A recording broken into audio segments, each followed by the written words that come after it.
नमस्कार, आपका नए और प्रेस वीडियो में हार्दिक स्वागत है। आज सभी पेंशनर्स केंद्रीय कर्मचारियों को डीए/डीआर पर रोक हटाने पर मोदी सरकार से फैसले को लेकर बड़ी खबर आ रही है। देश में कोविड-19 की स्थिति अब नियंत्रण में है और देश में आर्थिक स्थिति में काफी सुधार हुआ है। इसलिए अब केंद्र सरकार के कर्मचारियों को महंगाई भत्ते का भुगतान और मौजूदा दरों पर केंद्र सरकार के पेंशन भोगियों को महंगाई राहत 1 जनवरी 2021 से 28% देने को लेकर गुड न्यूज आ चुकी हैं। साथ ही राज्य के कर्मचारियों को भी सरकार की तरफ से जनवरी 2021 से सैलरी में बढ़ोतरी और एरियर देने का ऐलान कर दिया है। वही इसी के साथ कुछ और भी बड़ी खबर है जो आपको इस वीडियो में देखने को मिलेगी, तो बने रहे वीडियो को लास्ट तक और जानिए महत्वपूर्ण खबरों को सबसे पहले। इससे पहले अगर आपने अभी तक भी इस वीडियो पर एक लाइक नहीं किया तो एक लाइक कर दीजिए, क्योंकि आपका एक लाइक ही हमारी मेहनत का फल होता है। और चैनल को भी फ्री में सब्सक्राइब नहीं किया और सब्सक्राइब कर लीजिए, ताकि आगे भी आपको कर्मचारी पेंशन से जुड़ी हर एक लेटेस्ट अपडेट फ्री में देखने को मिलती रहे। कर्मचारी पेंशन से जुड़ी खबरों को जानने से पहले सभी देशवासियों के लिए बजट 2021 से बड़ी खबर आई है, जो आप सभी देशवासियों को जानना बहुत ही जरूरी है। जी हां, आपको बता दें कि पीएम किसान सम्मान निधि में राशि बढ़ सकती है बजट में। जी हां, खेती किसानी के मोर्चे पर देश के कई हिस्सों के किसानों का विरोध झेल रही सरकार बजट से उनका मन मोह सकती है। सरकार का मानना है कि कोरोना के बाद खेती किसानी क्षेत्र भी नए तरह की समस्या से जूझ रहा है। ऐसे में उन्हें सरकारी सहायता की दरकार ज़्यादा है, इसलिए इसमें विशेषज्ञ वे उपाय तलाश रहे हैं जिनके सहारे किसानों को मदद दी जा सकती है। इसी क्रम में हो सकता है कि प्रधानमंत्री किसान सम्मान निधि की राशि में इजाफा कर दिया जाए। वही केंद्रीय कृषि मंत्रालय से जुड़े अधिकारियों ने का कहना है कि अगले महीने पेश किए जाने वाले आम बजट में किसानों के लिए कई महत्वपूर्ण घोषणा हो सकती हैं। कोरोना के बाद जैसे औद्योगिक जगत या वाणिज्य जगत परेशानी झेल रहे, उसी तरह किसान भी परेशानी झेल रहे, उन्हें भी मदद की दरकार है। इसमें इसी बात पर विचार विमर्श चल रहा है कि किसानों को सहायता किस तरह से उपलब्ध कराई जाए। कुछ लोगों का कहना है कि पीएम किसान सम्मान निधि में जो राशि दी जा रही है उसी में बढ़ोतरी कर दी जाए। इस पर भी अभी तक कुछ तय नहीं हुआ है। क्या है किसान सम्मान निधि योजना? जी हां, प्रधानमंत्री किसान सम्मान निधि भारत सरकार एक महत्वपूर्ण योजनाओं में से एक योजना है। इसके जरिए छोटे और सीमांत किसान जिनके पास 2 हेक्टेयर से कम भूमि है उनको आर्थिक सहायता प्रदान की जाती है। इस योजना के तहत सभी किसानों को न्यूनतम आय सहायता के रूप में प्रति वर्ष 6,000 रुपये मिल रहा है। 1 दिसंबर 2018 से लागू ये योजना किसानों के लिए वरदान साबित हो रही है, क्योंकि इसके तहत पात्र किसानों को हर वर्ष 6,000 रुपये उनके खाते में भेज दिया जाता है। वही अगली बड़ी खबर, सरकारी कर्मचारियों के लिए बड़ी खुशखबरी, जनवरी से मिलेगी बढ़ी हुई सैलरी और एरियर भी। जी हाँ, छत्तीसगढ़ सरकार के करीब 5 लाख कर्मचारियों के लिए अच्छी खबर है। भूपेश बघेल सरकार के कर्मचारियों की सैलरी में एरियर के साथ बढ़ोतरी को मंजूरी दे दी है। बढ़ी हुई सैलरी जनवरी 2021 से लागू मानी जाएगी। छत्तीसगढ़ वित्त विभाग की ओर से जारी एक प्रेस रिलीज में उनकी जानकारी दी गई है। राज्य सरकार के कर्मचारियों को 1 जुलाई 2020 से लेकर 31 दिसंबर 2020 तक का एरियर भी दिया जाएगा। इससे राज्य सरकार पर 300 करोड़ रुपए का बोझ पड़ेगा। इसी बीच मीडिया रिपोर्ट में कहा जा रहा है कि केंद्र सरकार के कर्मचारियों को जनवरी 2021 में महंगाई भत्ते में 4% की बढ़ोतरी हो सकती है। महंगाई भत्ता में ये बढ़ोतरी 7 सेंट्रल पे कमीशन के सुझाए गए स्वीकृति फॉर्मूले के आधार पर होगी।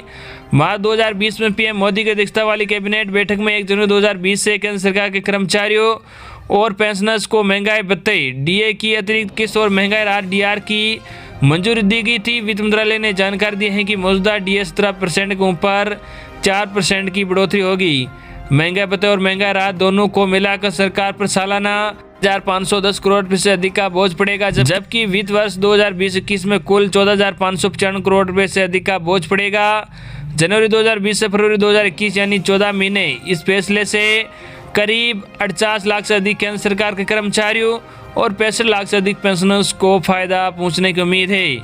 दिसंबर 2020 के आखिरी हफ्ते में मोदी सरकार ने विकलांगता भत्ता सभी कर्मचारियों के लिए जारी रखने का भी ऐलान किया था।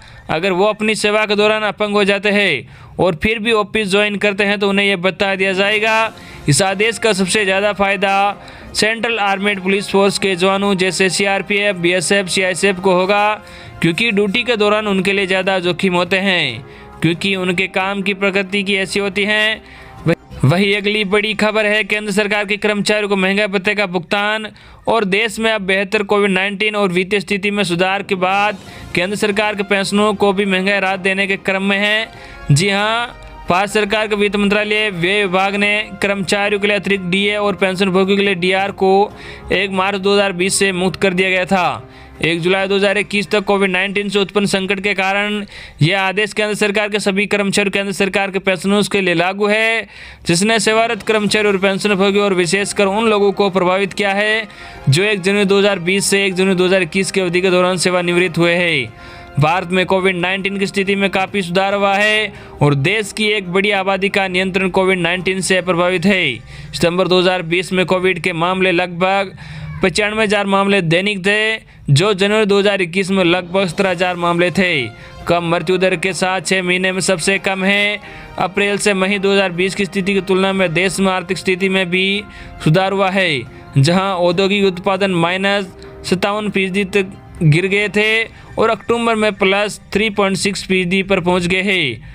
इससे अब औद्योगिक उत्पादन में बढ़ोतरी के साथ सुधार हुआ है। देश की वित्तीय स्थिति पिछले 4 महीनों में जीएसटी संग्रह ने सकारात्मकता दिखाई है। जी हां, मार्च 2020 में 93,597 करोड़ रुपए का जीएसटी संग्रह किया है। वही सरकार ने सितंबर 2020 में 95,480 करोड़ रुपए का जीएसटी संग्रह किया है। वही अक्टूबर 2020 में 1,05,155 करोड़ रुपए जीएसटी संग्रह किया है। वही नवंबर 2020 में सरकार ने 1,04,963 करोड़ रुपए जीएसटी का संग्रह किया है। वही दिसंबर 2020 में सरकार ने 1,15,000 करोड़ रुपए का जीएसटी संग्रह किया है। दिसंबर 2020 के लिए गुड्स एंड सर्विस टैक्स संग्रह ने 1,15,00,000 रुपए के रिकॉर्ड स्तर को छू लिया है। जुलाई 2017 में देशव्यापी कर लागू होने के बाद ये अब तक का सबसे अधिक संग्रह है। महामारी की स्थिति के दौरान भी केंद्र सरकार के कर्मचारियों ने अपने निर्धारित गतिविधियों में भाग लिया। कई ने राष्ट्र निर्माण के लिए अपने जीवन का बलिदान किया, इसलिए योगदान को ध्यान में रखा जाना चाहिए।